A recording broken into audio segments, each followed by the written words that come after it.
লাইফটা সুন্দরভাবে ক্রিয়েট করতে পারবেন। বর্তমান যুগে এই সুযোগ কিন্তু কেউ হাতছাড়া করে না। মোনা, এই একটা চান্স মিস করিস না, ওই মেকানিকের থেকে অনেক ভালো আছে।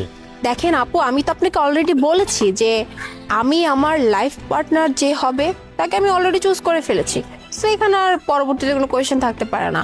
আর আপনার ভাইয়ের কি আছে বা না আছে সেটা আমি কেন দেখতে যাবো, আর আমাকে বা এত কিছু কেন বলছি? যেহেতু আমি আপনাকে বলেই দিয়েছি যে আমি যাকে বিয়ে করব তাকে আমি অলরেডি পছন্দ করে ফেলেছি, তাহলে এখানে এত বারবার কথা বলার তো কোনো প্রয়োজন নেই, তাই না? আপু, আপনি একটাবার ভেবে দেখেন, এই অফার কিন্তু কেউ হাতছাড়া করে না।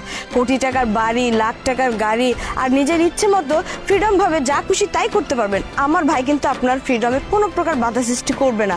আর বর্তমান যুগে টাকা পয়সাই কিন্তু সবকিছু। যার টাকা আছে তারই এই সমাজে মূল্য আছে।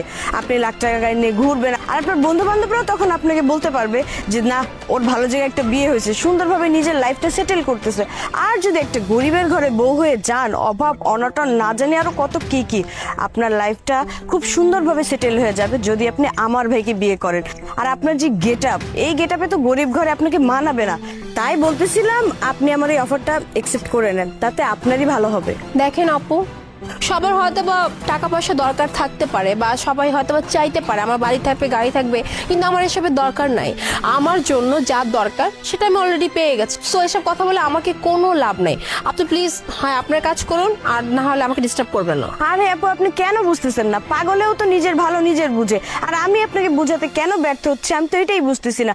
এই কোটি টাকার বাড়ি, লাখ টাকার গাড়ি, এগুলো কি কেউ হাতছাড়া করে? আমি অনেক মানুষ দেখেছি, কিন্তু আপনার মতো এরকম মানুষ দেখি নাই যে একটা ভালো অফার পেয়ে সেটাকে রিজেক্ট করে দিচ্ছে। আমি আপনাকে শেষবারের মতো বলছি আপু, আপনি একটাবার ভেবে দেখেন, আমার ভাইকে বিয়ে করলে সুন্দরভাবে নিজের লাইফটা সেটেল করতে পারবেন, কোটি কোটি টাকা হাতে নিয়ে নাড়তে পারবেন, লাখ টাকার গাড়ি নিয়ে ঢাকা শহর ঘুরতে পারবেন। আর বাই দ্য ওয়ে, আমি কি জানতে পারি আপনার বয়ফ্রেন্ড কে বা কি করে? এই যে আপনি যাকে মেকানিক বলে এতক্ষণ কথা বলতেছিলেন, আমি একেই পছন্দ করেছি, একে আমি বিয়ে করব। কি? সামান্য একজন মেকানিক, একে আপনি পছন্দ করেছেন? এ তো নিজেই মাসে ইনকাম করে 10-15 হাজার টাকা, নিজে খাবে কি আর আপনাকে কি খাওয়াবে? আপনার যে ড্রেস, এই ড্রেস কেনার টাকাও তো এই ফকিরের বাচ্চার হবে না। দেখেন আপু, আপনার কাছে হয়তো বা এই টাকা পয়সা, দামি কাপড় চোপড়, বাড়ি গাড়ি, এগুলো বোধহয় জীবন হইতে পারে, কিন্তু আমার কাছে এগুলো না। আমার কাছে এসব থেকে না একটা মানুষ কিরকম, মানুষের মন কিরকম, সে সৎ না অসৎ, এইটা অনেক ইম্পর্টেন্ট, ঠিক আছে? আর একটা জিনিস, আপনি যেভাবে এতক্ষণ যাবত আপনার টাকা পয়সা, আপনার ভাইয়ের গাড়ি আছে, বাড়ি আছে, এটা নিয়ে আমার সামনে এত এত গুণগান করতেছেন, এতে করে সাফ সাফ মনে হচ্ছে যে আপনার টাকা নিয়ে খুবই অহংকার।